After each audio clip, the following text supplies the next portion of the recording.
Hey guys, welcome to Collider Movie Talk for movie fans. I'm your host, Ashley Mova, and this is the daily show where we give you all of the latest news from the world of movies, plus some insight into what it all means. Leading off the show today, Dennis Zen. Welcome, everyone, to another brand new episode of Collider Movie Talk. Got a lot of stuff to talk about today. Oh, yeah. Also here, Kristian Harloff. Hello, everybody. Nice to see everyone here on this wonderful Friday as we are a week away from the ultimate Schmodown. Not the ultimate, the Schmodown. It's coming. Movie trivia. Also here, David Griffin. Happy Daredevil Day. It's a great day to be a geek.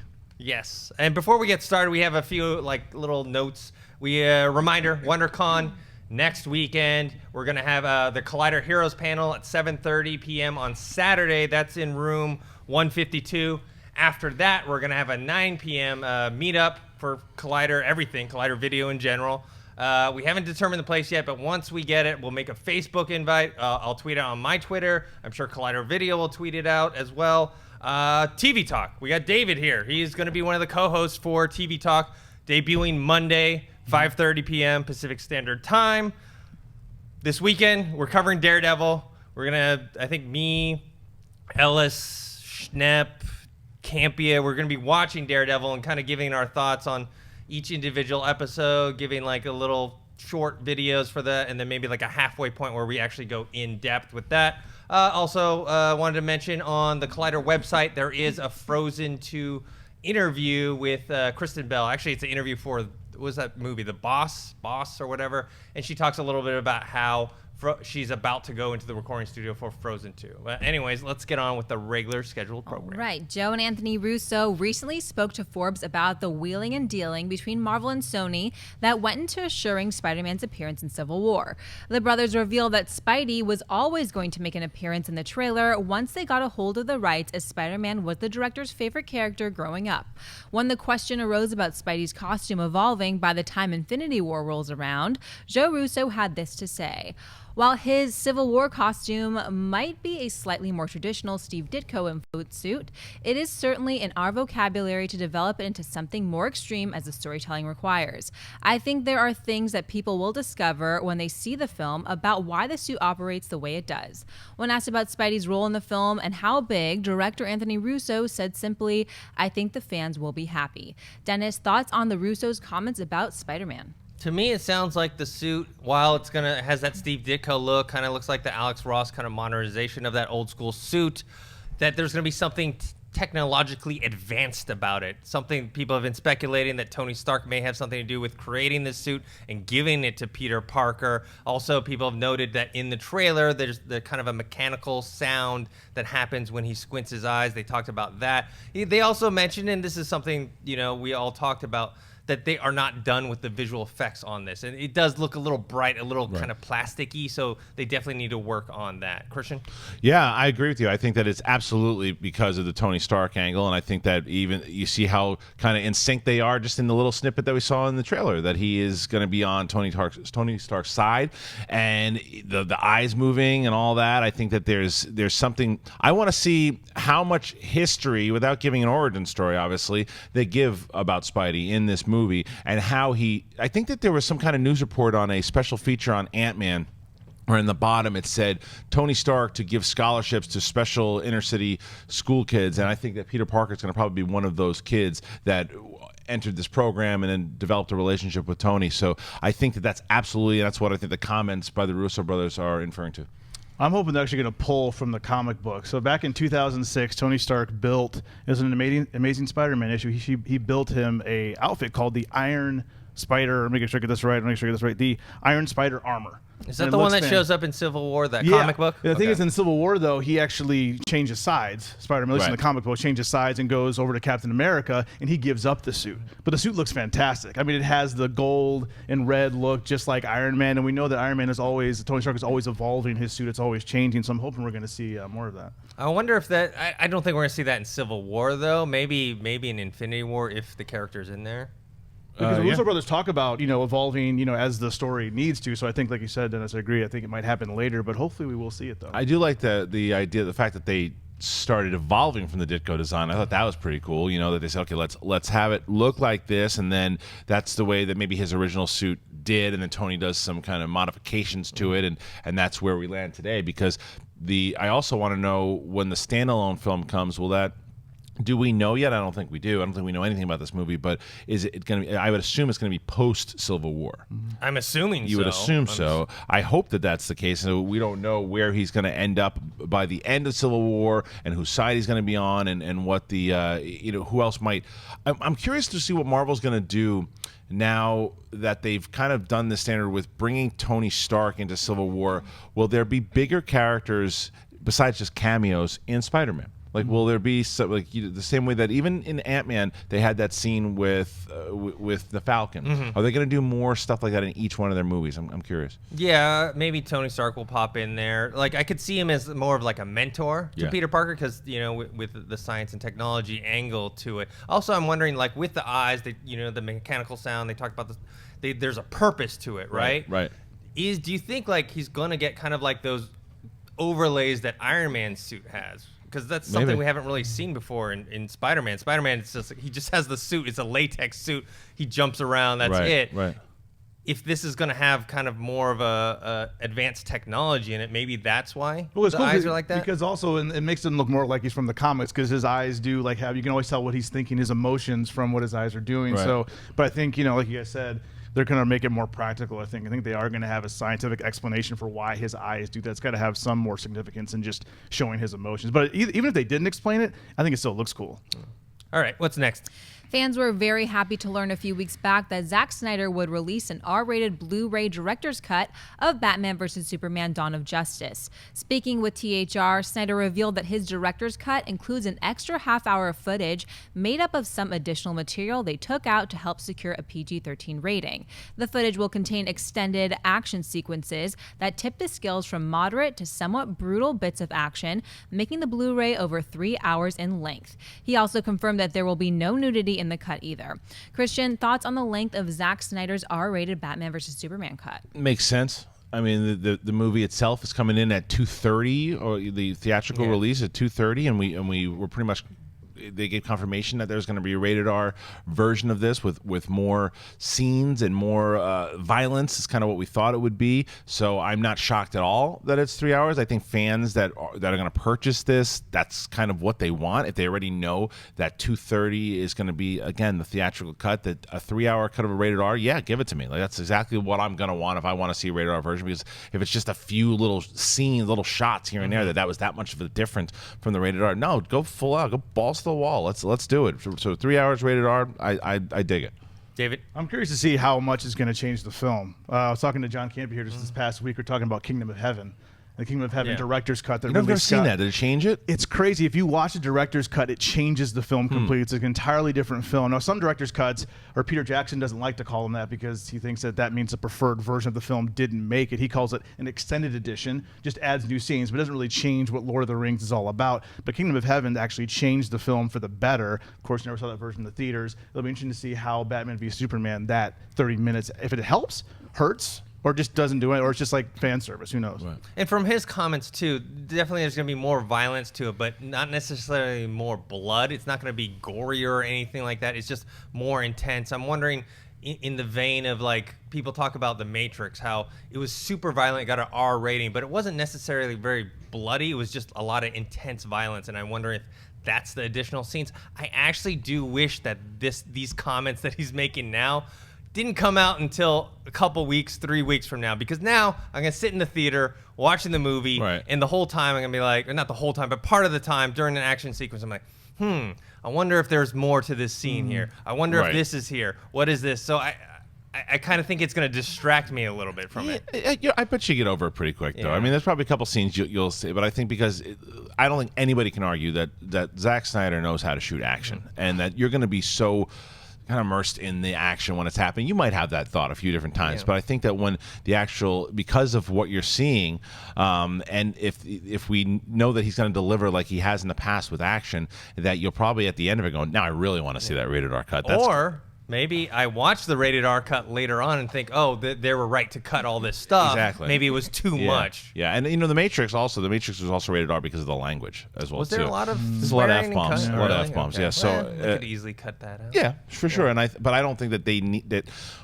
Zack Snyder has traditionally shot rated R films. Yeah. I mean, with 300 and The Watchmen and Sucker Punch have all been rated R movies. So you could see why we're watching Man of Steel, and our Man of Steel commentary actually is up on the channel right now. If you haven't seen that, you should. It was myself and Mark Ellis and Campy and Schnepp. We did a whole thing. But watching that movie, there's some intense violence in that movie. I mean, really intense. And there's some stuff, and even some of the language. It wasn't F-bombs, but there was some stuff that certain kids are saying on the bus. There's things that are happening in that movie that you could see there where he held back and he made a PG-13 movie. But for him to be able to have a rated R version, I think is pretty exciting that I'd want to see. And I'm reading some of the comments here.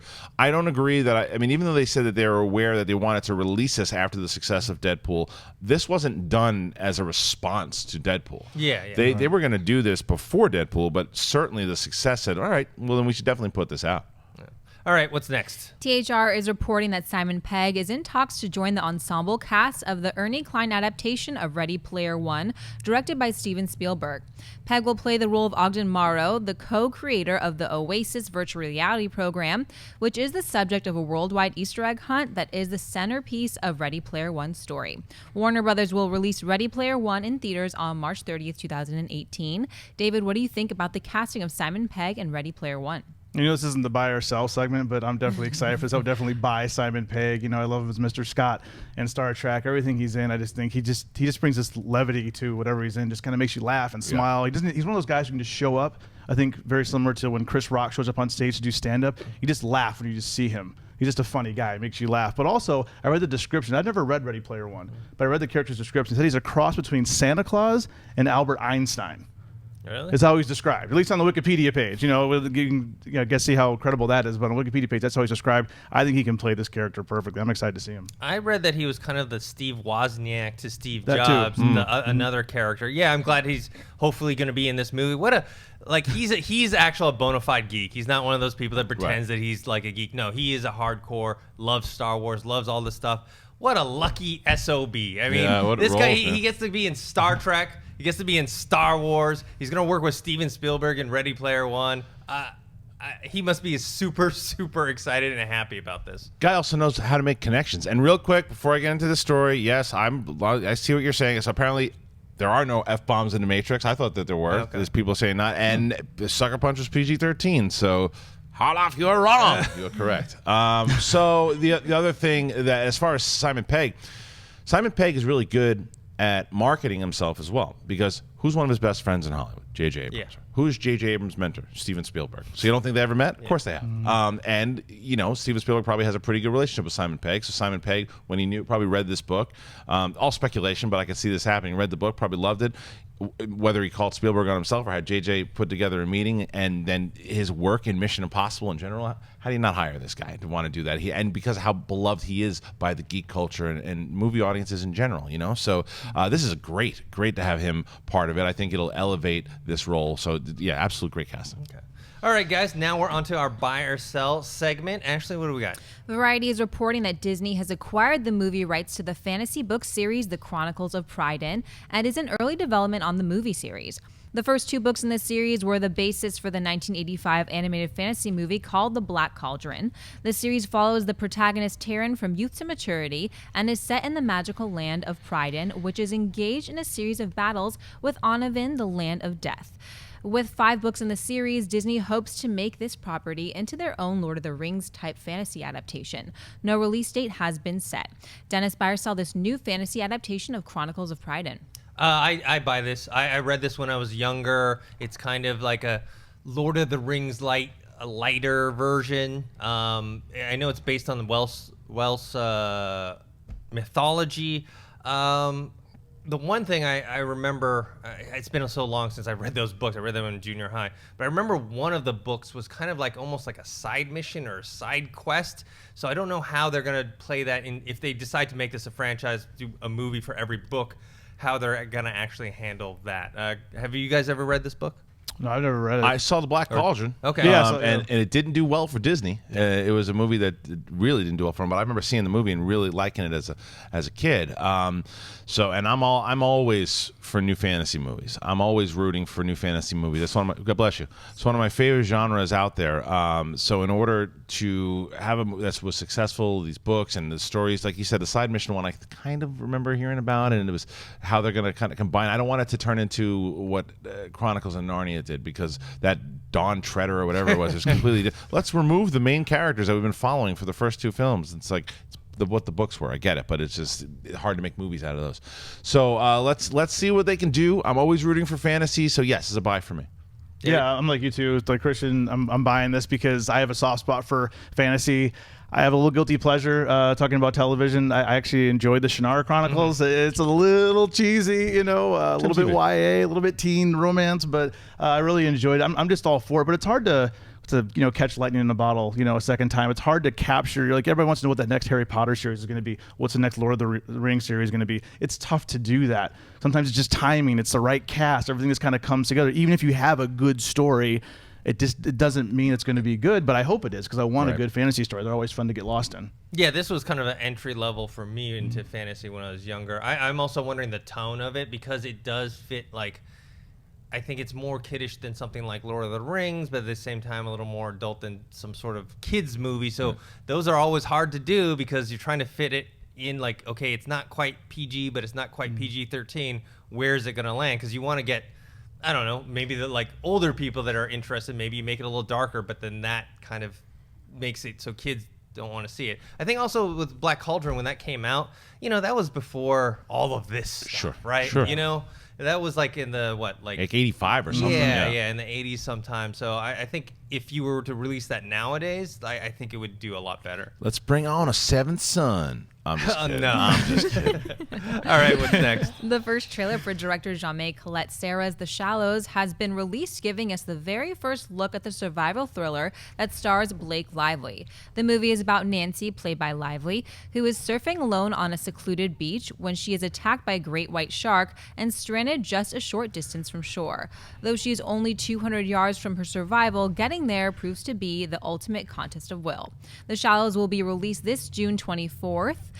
Kristian, buy or sell the first trailer for The Shallows? I hate to do it. I know that the comments are going to come, and because I've already seen them, and I know you guys are probably going to buy this thing, but I'm selling it. It looks like Jaws: The Revenge. To me, is it set up to where it looks like creepy, and that she's like, the screams were really creepy in the beginning and could have some potential? Yeah, but it's like is a shark, is it kind of got some engineering that it's doing like this hunt, and is it pissed off because she peed in the ocean? Why is the shark like doing this roundup thing? So I don't know. I know everybody else was kind of geeking out over it. I didn't care. So, David? I'm buying this. It looks pretty good. I'm telling you that I'm probably going to be the only one. It's the tropical version of The Revenant. No bear, we got a shark, and we have Blake. Poor Blake. I mean, she's a beautiful woman. I'll admit I have a lot of guilty pleasures. I enjoyed Gossip Girl when it was on, back in the CW days, and then she goes on to do Green Lantern, which wasn't received very well, but Adeline was good. Yeah, but she has presence. She has a presence. I like her, and I'm excited to see this. This could be good. It could be one of those it could be like a good B movie. It doesn't have to be like this prestige film, but it could be enjoyable. I'm going to buy it based on the fact that I'm a sucker for these type of like survivor story, lone person survivor stories. In this picture, she looks like she's angry at the water. Yeah, I know. She's, you got me wet. Right. I think this movie, because I haven't seen too much from her. I've seen Green Lantern. I've seen, what was the other Did you see Adeline? I didn't see Adeline. Okay. She was in The Town. Yeah, that's right. I forgot about that. That's right. But this is probably going to be the first time I'm going to watch this movie that I'm going to personally see her in like this leading role. Not only is it a leading role, it's one where she has to carry the whole movie by herself. And, I mentioned a lot of these other movies like Castaway, Moon, The Martian. Those are like Tom Hanks, Sam Rockwell, Matt Damon. Those are big time, like, talented actors. So I think this movie is going to show, at least for myself, show me, can she actually act? Yeah, it is. It's taking a page off of her significant others. Is what he did with Buried, or is just kind of like you're saying. He's just like the question is, am I going to care for an hour and a half or hour 45 minutes why she's on this buoy the whole time, or is she going to be swimming around? She's like, no, you can't catch me, and like it's just swimming away from the. I don't know. Right now, I want to see another trailer for sure. Like, was she with a bunch of people and they all get, chumped up for lunch? Like, what happened in order for me to get there, and that she's on this buoy? And I don't know. She was good in the 10. I actually thought she was really good in Adeline, but I don't know if she's the strongest actress yet to take me through an hour and 45 minutes of saying, no, don't eat me. Do you guys know if this is based off of that true story of that surfer, Bethany Hamilton, with the one arm? Oh, I don't know. She's trapped in a buoy for? I don't know what the story is, but I'm interested to see if they'll kind of follow her path in life, because I think that she recently had a baby. So I'm wondering if they're going to follow that storyline. They did a movie about that girl, the surfer girl. You're right. Yeah, They've done an actual film about her right now. Soul Surfer. That's not to say that I don't know if this is the same thing, but I don't think it is. So. Yeah. I think this is more of kind of what we're talking about, like a stranded castaway type of situation. Okay. All right, what's next? A new extended TV spot for the movie Warcraft has been released online this morning, giving us a better look at a key battle scene between the humans and the orcs. Moon and Source co-director Duncan Jones takes on the popular gaming franchise, co-writing the screenplay with Charles Levitt. Warcraft chronicles the battle between the two sides, with the orcs leaving behind their dying home world to set about trying to colonize the human world of Azeroth. The film stars Travis Fimmel, Dominic Cooper, Paula Patton, Toby Kebbell, and Ben Foster. Warcraft opens in theaters on June 10th. David, buy or sell the new Warcraft TV spot? I'm going to buy this. I thought it was a great TV spot. I have my glasses on today, so hopefully I can see clearly. Maybe I need a new prescription. But I'm wondering, is this does the special effects look better? I think they look a little bit better. They look better than we saw in the original trailer. Also, I buy this for two more reasons. One of those is Duncan Jones, fantastic director. Love Moon, Source Code. He's a lot of talent. Zoe Bowie, David Bowie's son. Also, Travis Fimmel. I'm a huge Vikings fan. I think Travis Fimmel has a lot of charisma. I think he was a Calvin Klein model back in the day. Did a show with Patrick Swayze way back. But he's worked his way up, and he's getting better and better as each season of Vikings goes on. Got renewed again. I think he's going to be a star here pretty soon. Yeah, I'm going to buy it as well. You're right. I think the visual effects look better. I like the kind of POV perspective about kind of showing how massive and big the orcs are compared to the humans. The other thing I thought watching this and the last trailer, because I actually like the last trailer Warcraft had, is along with X-Men Apocalypse, which me and Kristian just did a reaction and review, and we both really liked it. Like, is Comic-Con, are they purposely showing me like underwhelming trailers so that I have my expectations are lower? Because both Warcraft and X-Men Apocalypse had very underwhelming trailers at Comic-Con, and now the latest ones look a lot better. And like, I'm wondering if they're just like trying to purposely make my expectations lower. I buy it also, but I think the answer to that though is what we always talk about, Dennis. It's exactly what we talked about with Apocalypse. Is that what they want to show you something at Comic-Con? Like they just want to show you something. But we know the movie's not coming out for when does this one come out? Like, is it June or July, whatever. So, and they showed that a year ago. So as we're getting closer, and the effects are much better in this TV spot. Just think about where the effects were a year ago when they showed it. Yeah. So it's going to take away from that experience because you're so aware of it. Same thing with Apocalypse. Like, the effects were just not done. So to us, even though we want to get engaged with the story and everything too, our eyes are going to focus on the not finished CGI. So as they get finished, as the CGI starts to get better, as they are in this TV spot, and as they obviously did in Apocalypse yesterday, we start to ignore the fact, like Schnepp always says, you stop paying attention to the CGI because, look, Warcraft is obviously a heavy-filled CGI movie, but you have to eventually say that's what it is. There's orcs running around the whole damn thing. It's the main character is a damn orc, so get over the fact that it's a CGI movie. That's what the movie is. But I think that they are really starting to get this thing tight, and the Duncan Jones element is what I'm most excited about. So it's a buy. Yeah, I love the Moon. Yeah. All right, guys, now on to our weekly segment we call Box Office Predictions, brought to you by our friends at AMC Theaters. This is a segment where we try and predict the top 5 movies opening this weekend. I think last week I won by a narrow margin. I think I got 4 out of the 5. You got 3 out of the 5. Yeah, you're on the board right now. So as it stands right now, Perry has 1 win. You have 1 win. So I'm trying to get on the board this week. Yeah, and I think we should do it by wins because someone had put up the statistics and showed I had a very low percentage in terms of how many I got right. But I've been on Friday the most, so of course it would be lower. I think it needs to be wins and losses. Sure, definitely. All right. Kristian, what do you got on your top 5? All right. What do I got this week? So coming in at number 1, my favorite movie in the entire world, Divergent, Allegiant, whatever it's called. That movie will unfortunately be number 1. And then Zootopia, I have it at 2. Coming in at number 3, I have Cloverfield. And then 4 is Deadpool. And number 5, London Has Fallen. All right, David? I read, I think it was today or yesterday, that Allegiant had its worst opening yet at $2.4 million for a Thursday night. So I'm going to go ahead and put Zootopia at number 1 still. And you know what? No, I'm going to have to go put Allegiant ahead of that at number 2. But I'm going to put Cloverfield Lane. I think it's going to hold strong at the number 3 spot because of word of mouth, just because of how well it's doing. And then I'm going to go Deadpool, and then London Has Fallen. All right, I'm going to go number 1, Zootopia. Allegiant, it made the least amount on Thursday night opening than any of the other ones. It's actually going down. It's like Divergent. The first one made, I think, around 4. I forgot exactly the number, but it made a certain amount. The last one made a little less. This one made far less than those two. Right. I'll put Divergent at number 2, or Allegiant, whatever the hell that's called. Number 3, one that none of you guys have, Miracles from Heaven. All right. The faith-based Jennifer Garner starring movie, which I think will do pretty well, especially Easter's coming up. And also, you have Jennifer Garner. A lot of times, you have these faith-based movies, and maybe you don't really recognize them, or maybe they're. But Jennifer Garner, is a big name. And then number 4, I have 10 Cloverfield Lane, and 5, I have Deadpool hanging on.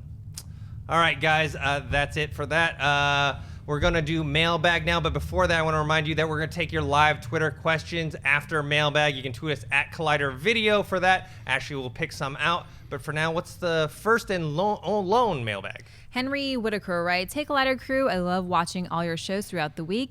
I had this idea the other day with the announcing of Indy 5. If Indiana Jones 5 is a flashback to the 30s or 40s, which some people think it will be, then what if whoever Lucasfilm casts as Han Solo also gets cast as Indiana Jones? I thought this would be an interesting idea, which could work out because they are originally both portrayed by Harrison Ford. Thanks for all the work you do and the entertainment you provide." Yeah, I thought I read this question. I was like, you know what? How come I didn't think about that? Right. I think it's a great question, and I have no problem with it. I think if they want to cast the same actor for Han Solo and Indiana Jones, I'm totally fine with it. It's under the same house with Disney, so that makes things easier. I think the only problem is shooting schedules in terms of when they actually want to shoot the Han Solo spin-off movie, when they want to shoot the Indiana Jones movie. Also, we may get another Han Solo spin-off movie. It might not just be one, it's going to be 2 or 3 or whatever, and how that coincides with Indiana Jones. What do you think, Kristian? Well, it could work because Han Solo is 2018 and then Indiana Jones is 2019. So while it actually would work, and Disney's got both properties, so they can decide if they wanted to do that when the schedule would happen. You know who definitely want this to happen, right? The actor who gets cast as Han Solo. But you know what? When this question came in, we were looking at it this morning. That's really interesting. Like, could it be pulled off? And I think it's a matter of who gets cast, and all the names that are mentioned right now probably all could do it, because it's a matter of none of these names that we've heard so far are recognizable to the mainstream. So that was the same thing. Han Solo was the recognizable star, not Harrison Ford. Han Solo was the star after. So they were like, I don't know if we can really make Harrison Ford. He's going to be typecast as Han Solo, and he did it, and he made it happen. So it's a special kind of actor that can do it. Now, all 3 of the guys that have been mentioned, I think, have the acting chops to potentially do it. It would be interesting. It'd be a fun gimmick to do if the actor could indeed pull it off. So you got to include the gimmick, include the marketing with it, but also make sure that your guy's got the talent to do it. But I like the possibility. David? Because I remember it's interesting that I think it's surely possible. Remember when Lucas cast Harrison, when they decided to cast Harrison Ford as Indiana Jones, I remember at first he was a little hesitant on using him, because he'd already used him in Star Wars. He don't be using the same actor over and over again. And they had wanted Tom Selleck in that role. Right. Indiana Jones. Tom Selleck. I mean, so also too, play little devil's advocate. Of course, any actor would dream of this. It's going to be a great payday, guaranteed success. I mean, at least in this, but you are going to be typecast. Could there be actors out there maybe that are a little bit wary of this, being locked into this? I mean, I'm playing little devil's advocate. I understand there's a lot of money at stake. I know, but I mean, could it be a little bit franchises? Yeah, but it's just like you're going to be locked. This is going to be your life. This is you. It's not an unfair question. I think that it's. Harrison Ford got lucky. He had some good roles after those movies. Yeah, man, it's a big pot of gold in front of you. But it's not just a pot of gold that or it's not junk food. Right. Really, it's not just you're not just stuffing your face with. It's a matter of really getting two beloved franchises, and it's risky as all hell because the fans have to accept you as two iconic characters played by the same iconic actor. That is a big task to take. So that is not an unfair question to ask. But I think it's more about just being typecast as much as just everything that's at stake because, it's a big decision. But I also think it's a decision that the right actor who likes to challenge himself might want to do. Well, not only typecasting, though. Think about this. If the same actor, they decide to do this, this actor would be, for the next, 10, 15 years, he's just going to be doing Han Solo movie, Indiana Jones movie, Han Solo movie, Indiana. Like, maybe he doesn't want to be tied up in just those two franchises. Sure. I mean, it's a great question to ask. It's a question that you're just weighing the positives and the negatives. But I mean, I think that decision should be made if they're going to make it at all. But if that decision, it should be after the announcement of who Han Solo is, so you can see, because they do pay attention to what the fans are saying, and not all the time are they going to make a rash decision based off of it, but they listen and they go, okay, well, wait a minute, maybe this person, it's not going the way we thought it would. The fans aren't reacting the same way we thought they would, but they still don't give a crap because look, the Ben Affleck thing. Yeah, exactly. Yeah. If they listened to the fans for that one, we'd have a totally different Batman. Correct. Right now. They're not going to recast anybody after they make the announcement. They're going to stay strong in their connection, but it also could influence if they were going to say, well, let's read a few more actors before we say, oh, they love the idea of casting Jack Renner as both Han Solo and Indiana Jones. So I love the question. Yeah. So why don't you guys post in the chat board right now or down in the comment section? What do you think? Do you think it would be wise for them to cast the same actor in both roles? And if so, who do you want it to be? All right, guys, now we're on to live Twitter questions. Ashley, what do we got? Mr. West writes, what is the most depressing movie you guys have ever seen? Depressing movie? Yeah. Oh, man. Requiem for a Dream is pretty depressing. Sex in the City, too. What else? I mean, I would say Dancer in the Dark, but it was so ridiculous. I actually found it comical because it was just so over the top. I was just like, any depressing films for you? I just think of that one. Dennis and I did a double feature one weekend at AMC. We did 12 Years 12 Years a Slave, and then The Hunger Games, Catching Fire. Yeah. And of course, 12 Years a Slave was just that was hard to get through. I mean, right. It's really hard to get through. Love $1 Million Baby, but not the most uplifting thing. Even though the ending is pretty crazy because you're through this journey and then that happens. Yeah. Black Swan. Black Swan. Actually, is there a depressing movie you can think of? The one that always comes to mind for me because it was so hard to watch was Precious. Like I freaking hated watching that movie, but at the same time, that's what makes it a good movie because it really gets you. It makes you feel for the characters. It was so friggin' depressing. Next question. Well, I was going to read some of the comments here. So here's what the fans are saying as far as depressing movies: Steel Magnolias, Schindler's List, Requiem for a Dream, 12 Years a Slave. Let's see, Fantastic Four, which is a great one. Let's see, there's other ones. Green Mile.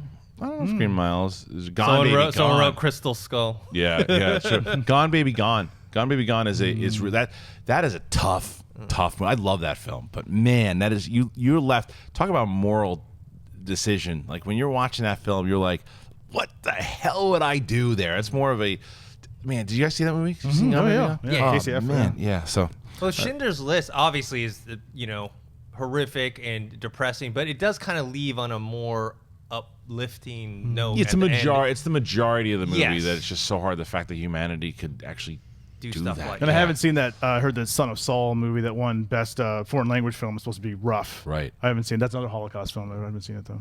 All right, what's next? Christopher Woodburn writes, what is the best way to go about working at Collider or Schmoes Know? I'm a huge fan. Well, I mean, as far as look, it's the same thing. I'm just gonna take a page out of Campia's book, and it's build yourself up in this community. Really get yourself like. don't just go out there to try to get yourself your Twitter followers and your subscribers. Talk about movies and things that you love passionately, because that's what you want to talk about. Like, we get stuff all the time, like, how do I get in this space? How do I do that? That's what Dennis did with starting out with in Think Hero, and David and myself and Mark. We just opened up our computer, turned on the camera, and talked about movies with the hope that people would, eventually care what we're talking about. But we just did it because we loved it. Now, as far as like being part of Schmoes and everybody that's kind of come through my crew on Schmoes, like the interns, is like guys like Copster and Cody, who's now our engineer.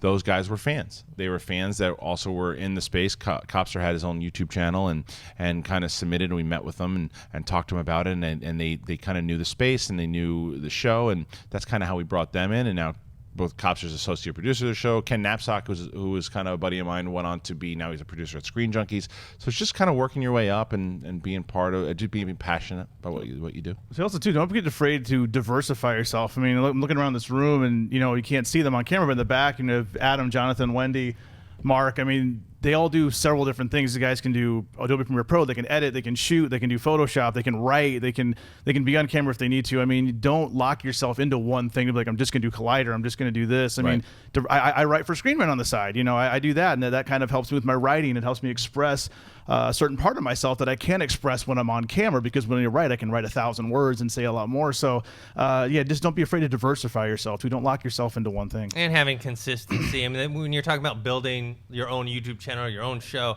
the main thing that most people do, 3 months, done. Right. They do it straight for 3 months. They get a video once a week, and then maybe once every 2 weeks. And then it 400 views, I'm out of here. Yeah, and it just takes a lot of time and energy. It's definitely not something for someone just be, I just want to do that. It has to be something you actually be super passionate about. All right, what's next? Comrade X writes, will Angry Birds kick off the video game movie age?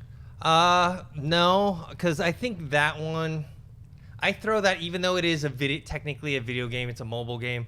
That's, to me, Angry Birds is almost like a toy, like a Lego movie or that type of thing. I think Warcraft and Assassin's Creed, those two are the ones that really have the chance of starting a video game kind of age. Yeah, I agree with you, and I think that it's also, and nothing against animation, because animation certainly isn't easy to make, but we're talking about trying to take the video game into the live action world. That's really what this is all about how it becomes the new comic book movie of the movie industry. And if it can, I think that Warcraft will be the first to throw its hat in the ring, to have a shot at it, and if not, then it's going to be Assassin's Creed. Those are the two movies that are really trying to get us into the new dawn of the reign of the video game movie. But the mobile games into animation, I just don't think those count as far, not as far as movies go, but as far as this new level. Yeah, I agree. I think it's different, but I'm excited. I'm a big gamer, so I want to see, of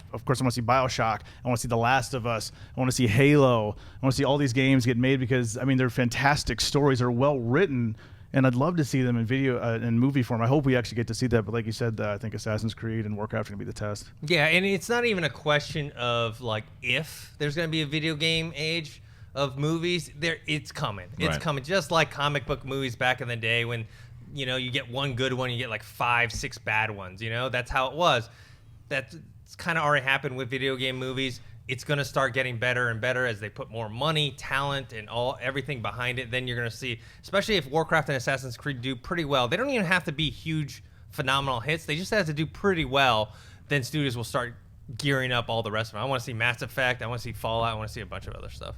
All right, what's next? Lowell Skywalker writes, why is there so much negativity towards the Ghostbusters reboot?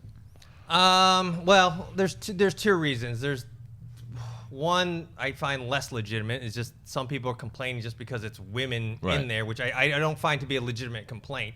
The other is more legitimate, where the trailer wasn't very good. It just, it wasn't that funny, and the tone of it wasn't that great, and that is legitimate complaints, at least in my opinion. No, I think you summed it up, and I think that what happens though is because the legitimate complaints are summed up with the stupid complaints. Because if you don't like, because I've definitely got it a few times, because and I told you, and I'll say it again, broken record here too, I am all for an all-female Ghostbuster cast. I think it could work. I just wanted to continue the universe and not be a reboot. That was my thing. But then I also gave it a shot. Let's see how the trailer was. And the trailer to me was terrible. Both of them. The international one also. But some people wrote, is it because it's all women? No, it has nothing to do with that. But there are certainly those people out there that are saying, well, I knew it was going to be terrible because there's women in there. You haven't seen the movie. You also don't know. Paul Feig is a great director. There still has a shot to be good. But I think that it's a mixture of both. That's why I was kind of disappointed that they put such an underwhelming trailer out. It's like you knew you were fighting that uphill battle. Put out all your strong stuff. Yeah. Start it, come out swinging. So fan trailer that was better than that one. Did you see the fan trailer? Yeah. David, what do you think? No, I agree. For me, it was just a trailer. The all women argument is stupid. And of course, these women can hold their own in a film, but we got you guys. I guess we got to trust Paul Feig. You're right, Kristian. Yeah. I mean, he's hasn't led us astray. I mean, Spy was great. Of course, Bridesmaids. He's a good director. He can write. I mean, I'm going to trust him, but the trailer was underwhelming. Yeah. All right, what's next? Zinder Tanigawa writes, Five Nights at Freddy's, PG-13 or rated R? That's that scary, crazy Video game. Yeah, it's crazy. Video game. Oh. Were you watching that? Didn't you watch that trailer? I've seen so many made up trailers online too, and I would just love the idea of a video game, like a movie like this. Yeah, I love remember the you watching the premise. reaction to it. Yeah, in there. I love the premise. It just seems so creepy and original. I'd love to see a rated R of this. Would they go that route? I don't know though. I hope so. I have no idea. You could see him. I could see him marketing it either way, but I think a rated R one, you really just go there. But I don't know what they're going to rate it.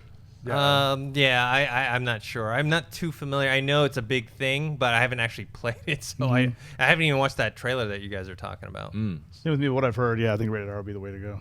All right. Joshua writes, will casual movie fans be confused that the Spider-Man in Civil War isn't Andrew Garfield? I think some people will.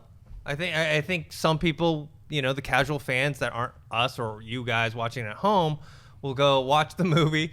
Spider-Man shows up. Why does he sound different? And then later, when I'm sure they'll have scenes with him without his mask on, and they'll be like, "That's not Andrew Garfield." I mean, that's just going to happen. Oh, I'm sorry. I thought you were crying. I'm like, huh? Yes, no. I think there will be some confusion, but I think we're so used to seeing casting changes. You see it in TV, you see it in film. I think people will adjust quickly. I mean, they'll at first be like, huh, that's different. But as long as the guy's good, as long as he brings, as long as he's fun, and the action sequences, the character, people will accept it.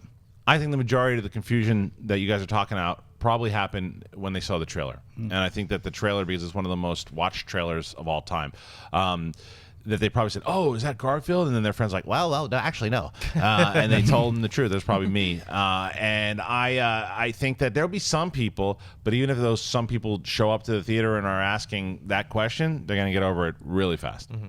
All right, what's next? Chris Hartwell writes, any movies that you wish had been made into a TV series instead, or vice versa? Ooh, I have to think about that. Oh, yeah, I had to think about that because sometimes I do watch movies and I'm like, it's a movie where I feel like there needed to be more there and that it could have been drawn out, but I had to think about that. David, any movies you've seen that would have been better as a TV series? I mean, I would say, but we already got a different version of it. I mean, I think the war films would benefit from being on television. I mean, we had Saving Private Ryan, we get Band of Brothers, different story, of course, about the 101st Airborne Division, but I think Saving Private Ryan would make a perfect miniseries. Like their journey to get to Matt Damon's character, I think would have been in a great miniseries, just like Band of Brothers. Yeah, I think that could be great, but I also don't want to take away how I love that's one of my favorite movies. No, I'm it's with you. fantastic. I'm with you, but It's fantastic I film. understand for sure. There was one I had. Oh man, I had it in my head and I lost it. We were just goofing about Seventh Son, right? I think that movie, if developed the right way, could have been it's similar to Shannara Chronicles that's doing pretty well right now. I think they could have done something along those lines to turn that into a movie. I think Dark City could have been a cool series also. Like what happened after the strangers were there, and what happened. I think they could have developed that a little bit more too. What about Star Trek? I think Star Trek would have made a pretty good television series. You see that Star Trek film? That would have made a great television series. Yeah, I think so. David, Yeah. actually, it was based off of a Star Trek series. What? Oh yeah, sorry. Oh man, I gotta look that up. No, I'm just kidding. All right, let's do two more. Okay, Caleb writes, what happened to Chris Pratt? It feels like he's fallen off the map. What? Has he? Now you know what that is. That's because there was a day every single day you would hear Chris Pratt in this, Chris Pratt in that, Chris Pratt in this, and your just head was like, there's Chris Pratt everywhere. And because he's not rumored in all this stuff right now, it's where is he? He's everywhere still. Trust me. He's shooting Guardians of the Galaxy 2. That's what he's doing. This goes back to the conversation that we were having, I think, yesterday about Jennifer Lawrence. Is that you have Chris Pratt, who was another guy that was doing so much that it's like, pull back a little bit, and maybe it was even his PR, like, let's keep his name out of the press a little bit. It's a strategy for sure, but he's going to be in a lot of stuff. He hasn't gone anywhere. Yeah, he was in the second biggest movie of all time, opening of all time. He's a movie star. He's not going to go anywhere. Right. All right, last one. All right, Nicholas Sergi writes, what aspects of The Force Awakens didn't you like? I would say... Rathgars. Yeah, the Rathgars I didn't like, and then... Don't you say it. Don't you say I it. have to say it. The second Death Star or whatever the hell. Starkiller Base. Yeah, like I didn't... all the parts when they were like trying to blow that up, I wasn't paying attention to. It was all about the Rey fight with Kylo Ren for me. Yeah, I mean there were some parts of how I appreciate that it was an homage, and I'm okay with that it was an homage to Episode 4. There were certain things I would have liked to see a little more original. I like Maz Kanata, so I did not like Tangerine Head. You speak Tangerine ill will Head. of Maz Kanata. She was great in the Golden Girls, and there was I didn't. You know what? I think they would. I would. Oh, that was the thing. I thought that the way they explained the government wasn't done very well because there was no impact. And again, we're assuming you've all seen this, so if you haven't seen Force Awakens, you should turn this off. When they blow up the planet of the capital, people don't realize unless you read the books, they took out like the Supreme Chancellor of the New Republic, but nobody knew that. If you're watching this, no one cared. Nobody cared. There was no emotional attachment to it. So, and there was a big scene that they cut out that helped do the whole relationship between Leia and that government. So I thought that could have been handled a little better. David? It's nitpicking. I really like The Force Awakens. It's hard for me to pick it apart, but after watching the Darth Maul fan trailer, I realized fan film. It was awesome. It came out like 17-minute film. I really missed a over-the-top lightsaber battle, even though I know some people didn't like the flippy floppy. I like the flippity flop, and I like the twirl on the lightsabers and all the dramatic and the you know, Swan Lake style. Yeah, I know lightsaber. it's over the top, but I like movies like the Purge. No, why am I saying not the Purge? Purge. The Purge. What's one with the Taiwan? Isn't the Malaysian? Is it Malaysian? The Raid. The Raid. It's like that's I totally was way different off. movie. Sorry, the Raid. I like over the top action sequence. Like The Purge is the Raid. Same, Like yeah. murdering people for no reason, No, David? I don't like that. But I just like to see some cool flips and stuff. That's nitpicky. I just wanted to see. I didn't like the last lightsaber fight sequence. I was like, It didn't really just didn't get me I like going. the old school lightsaber battle. I like flips and twirls. You, You do? Yeah. Wait, that sounds bad. Yeah. No, prequel, like Yoda flips. Well, I'm just saying. He asked me if there was something I didn't like. I'm telling you what I didn't like. I'm just telling. I'm saying. All right. All right, guys. That's it for today's episode. I'd like to thank the people joining me at the table. David, tell people where they can find you, especially on Monday. When I'm not figuring out what's up with the Star Trek series I keep hearing about, I'm going to be on TV Talk right here on Monday with Josh McCouga and Sinead DeFries doing all things television. I hope you'll join us. It's going to be awesome. Kristian? For me, you can find me at Kristian Harloff, Twitter and Instagram. And I actually need your help, guys. Go over to the Schmoes Twitter. Right now we're doing our poll for the Schmodown match between Screen Junkies' Hal Rudnick versus actor Sam Levine. You guys will help us determine who the underdog is and who the favorite is. All you have to do is go over there right now and vote. Speaking of the Schmodown, our first match debuts a week from today, and you've got John La Cosa Nostra Campia versus Dangerous Dan Murrell, the reigning movie fights Screen Junkies champion. That's going to be a big one, so make sure you check that out. And Ashley, where can people find you? On Twitter and on Instagram, Ashley Mova. Happy Friday, guys. And you guys can find me on Twitter at ThinkHero, on Instagram, Dennis.tzeng. Don't forget to subscribe to this YouTube channel, Collider Videos, youtube.com. Also, like I mentioned before, TV Talk Monday, 5:30 Pacific Time. WonderCon next weekend, 7:30 p.m. at 105, 150? You'll update it. 152? Yeah, one of those things. I'll tweet it out. We'll figure it out. Yeah, and stay tuned for our Daredevil coverage this weekend. So see you guys next week. Hey guys, if you like this video, click the thumbs up button. Also, make sure you subscribe to our YouTube channel. It'll help you stay up to date with everything we've got going on here at Collider.